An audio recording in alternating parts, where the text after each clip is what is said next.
Dando sequência ao nosso estudo do livro Nossa Vida no Além, da doutora e pesquisadora Marlene Nobre. Como é morrer? E depois da morte, o que acontece? O espírito atravessa os planos materiais para fixar-se em algum lugar? Onde?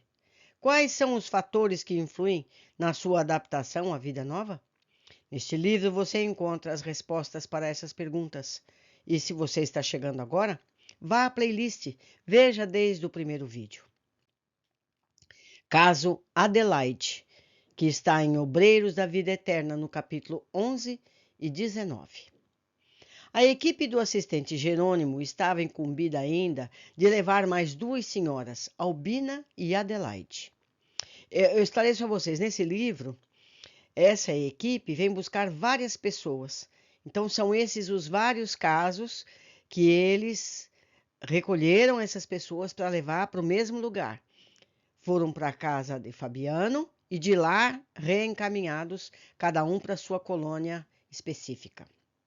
Albina, senhora de convicção presbiteriana, de valiosos dotes morais e espirituais, havia conseguido, porém, graças às orações de intercessão de seu neto, ainda criança, a moratória de alguns meses para permanecer na vida física. De modo que não foi nessa expedição que Albina foi liberada.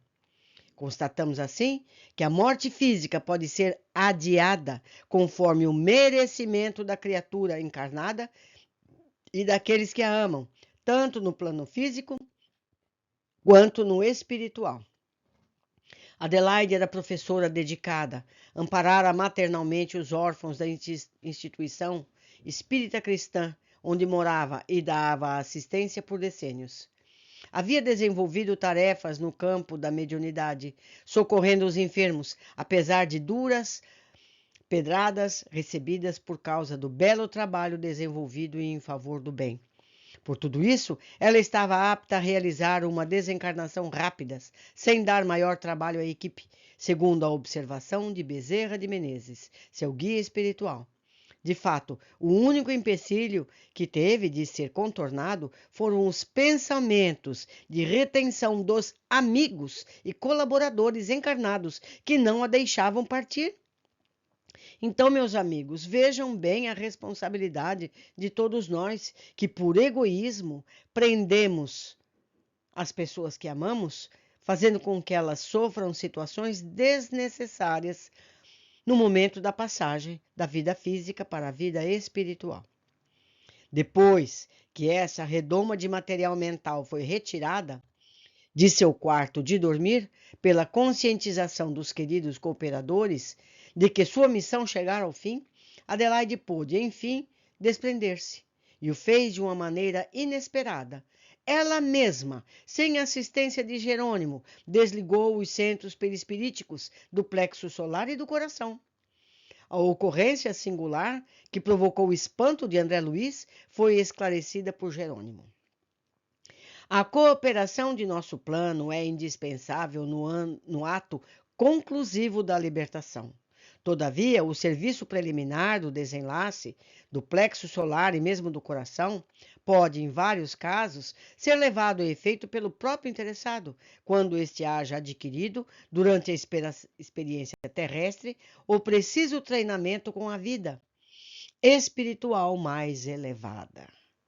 Vejam, meus amigos, quanta diferença, não é? Na desencarnação de Adelaide foi assim. O assistente só interferiu no momento de cortar o cordão prateado à altura do cérebro. Antes de partir para a casa transitória de Fabiano, a grande servidora de Jesus orou, agradecendo as células de seu corpo pelos abençoados anos de aprendizado na crosta. Como constatamos, não se verificam duas desencarnações rigorosamente iguais. Isso está em Obreiros da Vida Eterna, no capítulo 15. Por milênios consecutivos, o homem ensaia a desencarnação natural, progredindo vagarosamente em graus de consciência após a decomposição do corpo somático, ou seja, do corpo físico. Isso está em Evolução em Dois Mundos, no capítulo 12. Então, meus amigos, vocês podem ler esses livros que nós estamos citando aí no canal, ou em papel, ou em PDF, o que seja. Porque aqui vai narrar como é que foi a transferência dessas pessoas que eles estão ajudando a desencarnar para a casa de Fabiano. Como cada um se comportou durante a, entre aspas, viagem. Entende? Vocês vão ver como é diferente o que foi preciso ser carregado, o que foi por seus próprios meios. Vale a pena a leitura ou escutar aqui no canal. Continuando. Recapitulação. Hipermnésia pós-mortem. A visão panorâmica, com todos os lances da existência finda, mesmo daqueles julgados mais insignificantes, é obrigatória para todos os desencarnantes indistintamente. Faz parte do morrer ou do programa natural da desencarnação. É conhecida nos círculos espirituais como síntese mental.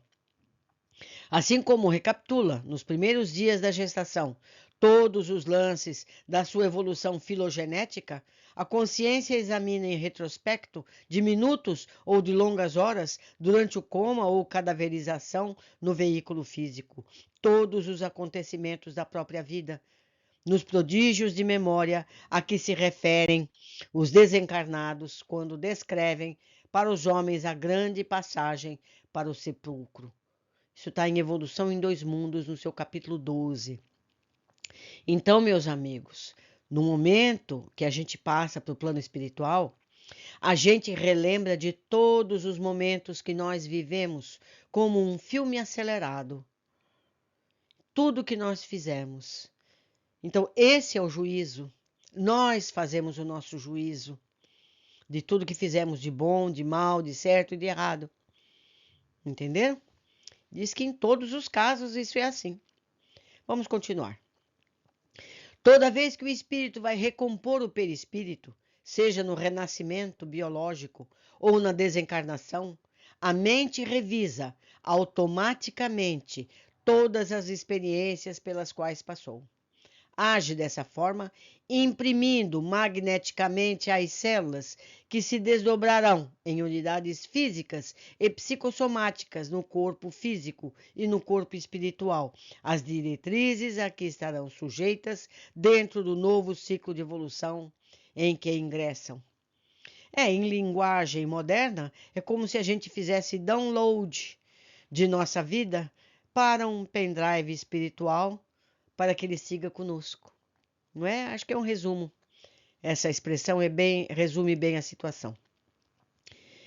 Os inúmeros testemunhos de desencarnados que apresentaremos nos capítulos posteriores e os das pessoas que passaram pela experiência no limiar da morte asseguram a veracidade dessa revisão panorâmica, ou seja, do filminho acelerado. Já vimos a impressionante recapitulação do Dr. Jorge Richer e tomamos conhecimento da mesma ocorrência em Dimas. Vejamos na descrição do irmão Jacó, que está no livro Voltei, também disponível em audiolivro aqui no canal. Vejamos alguns relatos referentes a essa hipermnésia. Irmão Jacó, que é Frederico Figner, quando encarnado, depois de contar os primeiros passos do seu processo desencarnatório, detendo-se especialmente num abalo indescritível que sentiu na parte posterior do cérebro, quando o centro mental foi desligado, irmão Jacó descreve: Vi-me diante de tudo que eu havia sonhado, arquitetado, realizado na vida. Insignificantes ideias que emitira, tanto quanto meus atos mínimos desfilaram, absolutamente precisos, ante meus olhos aflitos, como se fossem revelados de roldão por estranho poder, numa câmara ultra rápida, instalada dentro de mim. Transformara-se-me o pensamento num filme cinematográfico, misteriosa e inopinadamente desenrolado a desdobrar-se com espantosa elasticidade para seu criador assombrado, que era eu mesmo.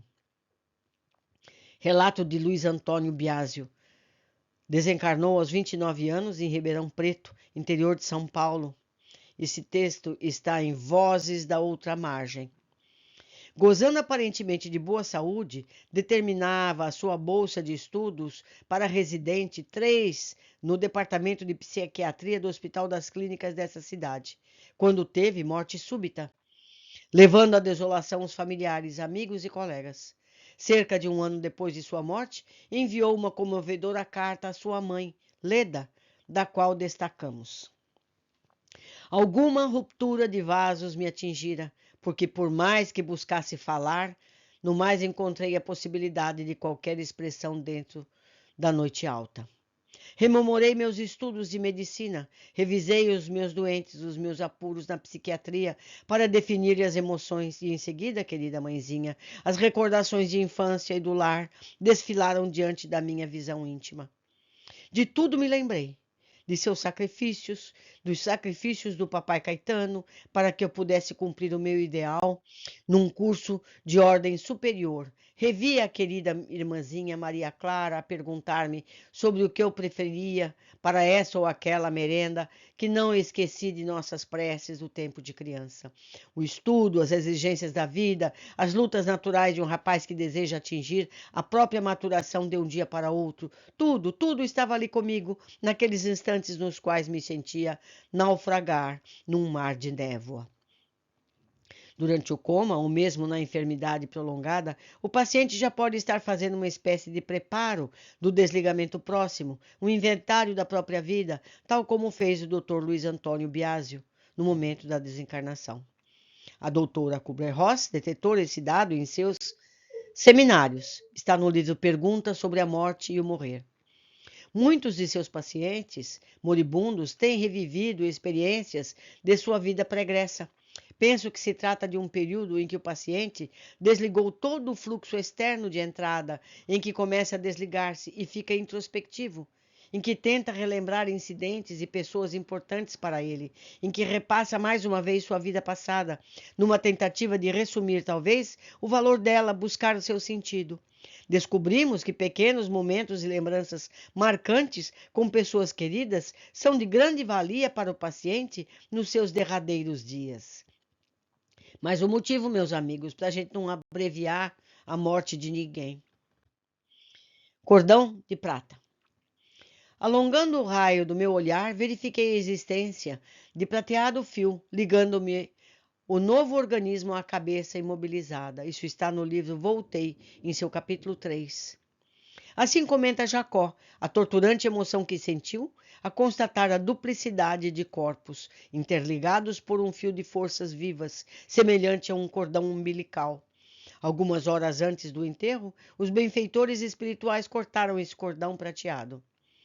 Bezerra de Menezes, o excelso benfeitor, esclareceu que, na maioria dos casos, não seria possível libertar os desencarnados tão apressadamente, que a rápida solução do problema liberatório dependia, em grande parte, da vida mental e dos ideais a que se liga o homem na experiência terrestre.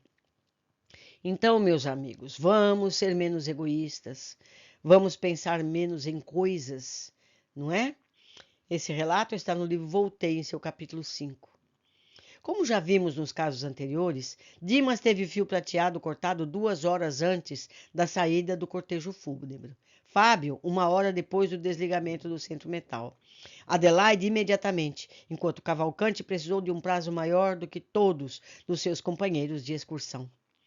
Segundo informações do benfeitor Emmanuel, a grande maioria das criaturas humanas necessita de 50 a 72 horas para que esse corte se concretize. Isso está em O Consolador e Caminhos de Volta. Qual a função do cordão de prata? Analisando o caso Dimas, André Luiz observou, em Obreiros da Vida Eterna, no seu capítulo 15. Tive a nítida impressão de que, através do cordão fluídico de cérebro morto e cérebro vivo, o desencarnado absorvia os princípios vitais restantes do campo fisiológico e acentuou. O apêndice prateado era a verdadeira artéria fluídica, sustentando o fluxo e refluxo dos princípios vitais em readaptação.